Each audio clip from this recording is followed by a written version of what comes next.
Olá, caros alunos. Meu nome é Marcos Masqueto, sou professor universitário, mestre em Direito Penal e Processo Penal e advogado criminalista. Estou aqui mais uma vez, é um imenso prazer repetir essa atividade, para conversar com vocês a respeito de questões que são bastante interessantes e que envolvem o tema vinculado ao direito penal.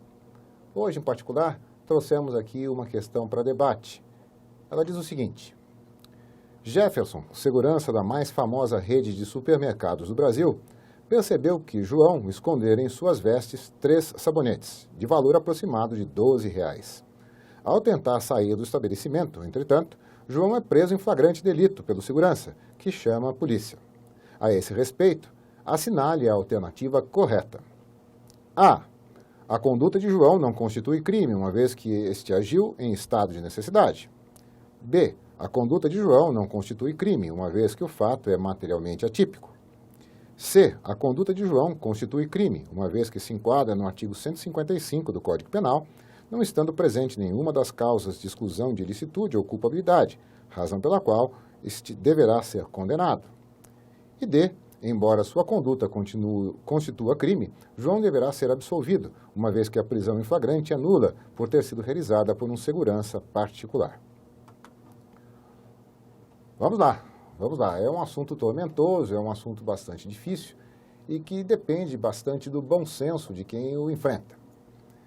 Aqui nós temos, em particular, uma questão que foi levantada pelo brilhante professor da Universidade de Munique, professor Klaus Roxin, que lançou uma teoria que fala a respeito do princípio da insignificância. Diz, então, ele que o direito penal não deve se preocupar com bagatelas. Disso também surgiu um outro entendimento que trata da questão da intervenção mínima do Estado na vida dos seres humanos, dos cidadãos que estão sob sua tutela. Até mesmo recentemente nós tivemos aí uma nova lei que foi editada que causou bastante insatisfação social, aquela que fala a respeito da prática das mulheres que amamentam em público e que não cobrem o seio. Ora, sinceramente, a despeito do que cada um de nós possa pensar a respeito disso, a despeito do que possa ser do entendimento pudico de cada um de nós, vamos pensar bem, será que o Estado realmente deveria se meter com isso? Será que o Estado não tem coisas mais importantes para tratar? Será que não seria o momento de se buscar outras coisas de maior relevância para serem tratadas diretamente pelo Estado? Ora, o que interessa e o que possa, de fato, incomodar ao coletivo é essa ideia de que alguém esteja amamentando uma criança em público. Me parece muito pouco, me parece realmente uma quirera, e o Estado não deveria se preocupar com isso. A ideia do professor Roxin é uma ideia muito boa, muito viva, e que de fato vem sendo abraçada pela teoria do direito penal, pela doutrina que massivamente vem sendo praticada, e também tem influenciado as decisões dos nossos tribunais. O problema é o seguinte: nós precisamos saber o que de fato representa a bagatela. Se nós pensarmos em termos reais, em termos de valor do que possa, de fato, no mercado representar cada um desses produtos, cada um desses objetos, e aliás, aqui um parênteses, R$ 3 para cada um dos sabonetes me parece uma quantia substancial, uma quantia bastante interessante, não é?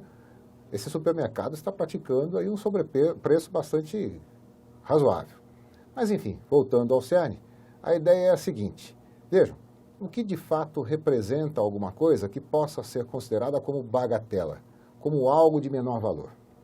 O que para mim pode representar muito, para vocês pode representar pouco, e vice-versa. Por exemplo, eu trago comigo sempre uma caneta que me foi dada de presente na época da minha formatura. Essa caneta de mercado tem um certo valor, mas o valor não é um valor tão expressivo para todas as pessoas que vivem conosco. Principalmente para as pessoas que costumam colecionar canetas e que investem muito mais do que o que essa caneta possa valer hoje no mercado. Mas essa caneta, em particular, tem um valor sentimental que foi agregado a ela. E perder essa caneta, principalmente se for em razão da prática ilícita que alguém venha a cometer contra mim, certamente vai causar uma grande condição de desassossego, de incômodo. Então, aquilo que poderia ser tido e visto como bagatela para outras pessoas, para mim representa muito. Então, vejam, tentando minimizar essa situação, tem se buscado aí alternativas. Falou-se, num determinado momento, a respeito daquela condição do valor nominal que não ultrapassasse o valor do salário mínimo vigente. Vejam, essa referência perdurou durante um certo tempo, mas foi vencida. Hoje, de fato, o STF usa como critérios as seguintes posições. Primeiro, a mínima ofensividade da conduta. O que o agente fez, de fato, é algo que provocou muito pouco em termos de alteração no universo. Muito pouco causou de alteração que possa, de fato, representar uma modificação no mundo em que se vive. Depois, nenhuma periculosidade social da ação. Não causar um mal coletivo. Ter exclusivamente atingido aquela pessoa que se sentiu vítima, ofendida pela prática do agente. O reduzidíssimo grau de reprovabilidade do comportamento. Aquilo, de fato, não merece, assim, uma condição de incômodo tão grande, de repulsa por parte da sociedade. E, por fim, a inexpressividade da lesão jurídica provocada. E aí sim, talvez encaixasse a questão do valor envolvido nessa matéria. Então, vejam, não é apenas e exclusivamente o valor nominal, não é exclusivamente o valor de mercado do bem que deve ser considerado. São esses 4 fatores agregados. E assim, o Supremo Tribunal Federal tem influenciado as decisões dos tribunais superiores e também dos juízos de primeiro grau. Por essa razão, passamos a ter hoje uma outra referência. Assim sendo, para a questão, a alternativa que se apresenta como adequada é a alternativa B de bola. A conduta de João não constitui crime, uma vez que o fato é materialmente atípico.